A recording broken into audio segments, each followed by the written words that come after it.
Hello, Niner Nation. Welcome to another Money Minute, an informal guide to understanding financial literacy and well-being while you're a student here at UNC Charlotte. Hey Niners, welcome to another Money Minute.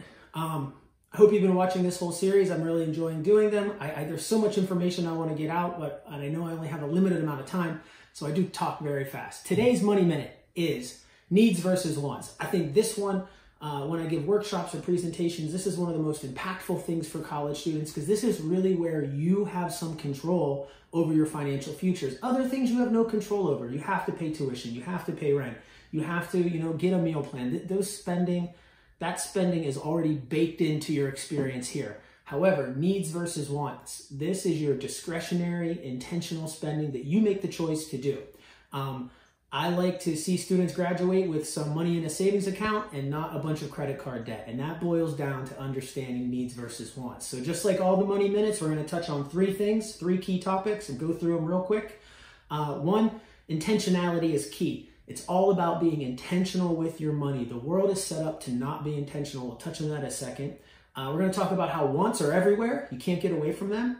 And then talking about saving and your ability to do things later and how those kind of marry each other so that you can really do the things over your 4 or 5 years here that are memorable instead of wasting a lot of money on little things that you're never going to remember. So intentionality is key. This is all about how much thought do you put in to making a financial purchase or a decision.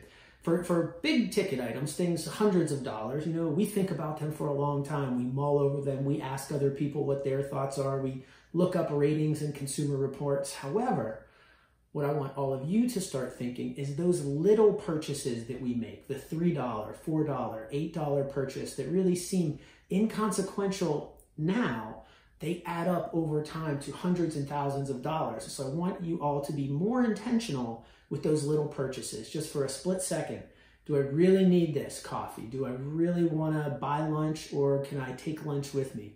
And if you decide not to make that purchase, remember you are building up a financial reservoir to do something fun later. To think about this, have you ever bought something and then a day or two after, or you get your credit card statement, you wonder, why did I even buy that? So that is about that intentionality. It was an impulse decision that in the moment you made that later, after you had some time to process it, you realized, maybe I didn't need that. For all of you, it's food, entertainment, clothes, transportation, and unnecessary fees. Those 5 areas you should be thinking double time about the purchases you're making. Food, entertainment, clothing, transportation, unnecessary fees for services. When I talk about wants are everywhere, this really boils down to advertising and peer pressure. If you're going to be on campus, you're in a new environment, you're going to be surrounded by advertising, you're going to desire to want to do things, you're going to meet people and be making new friends. It's one of the best experiences of your life right now. But those people are going to have things that maybe you want, so that's peer pressure. You really got to do some self-awareness and thinking about what's important to you and what really matters, and try to forego some of those impulse buys that you're going to have. Remember, it's easy to spend money. There's really no thought required. So some of you are going to be coming here, getting your first credit card, having your first checking account or savings account that is really, truly your own.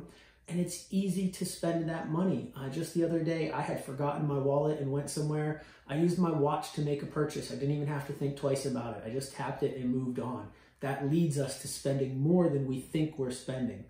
And then just a little quote from my grandmother that I like to pass on to all students I work with. It says, you can have anything you want, but you can't have everything you want. And I think that really boils down to the key of needs versus wants, is that being intentional and foregoing some of the stuff that doesn't really matter then allows you to get the stuff that does matter. Because every time that you decide you really don't need something now, you're positioning yourself for a better financial or personal outcome later. The example I like to use is I want everybody to be able to get a phone call some Thursday or Friday from a friend saying, hey, we're getting out of town for the weekend, we're traveling to the lake, or we're heading to the beach, do you want to come? I want you to be able to say yes to that because you have a couple of extra $100 in the bank potentially in order to finance that trip to the beach. But if you're taking too many Ubers, ordering food all the time, buying coffee at Starbucks 2 or 3 times a day, you're not going to be able to do that because you're not going to have any money left to say yes to that better transaction down the road. So that's the financial minute on needs versus wants. Again, we covered 3 things. Intentionality is key. Be intentional about what you're spending. Remembering that wants and desires are everywhere. We can't get away from them. Advertising and peer pressure lead you to making more financial purchases. And then saving now or foregoing purchases gives you the ability to do big things later.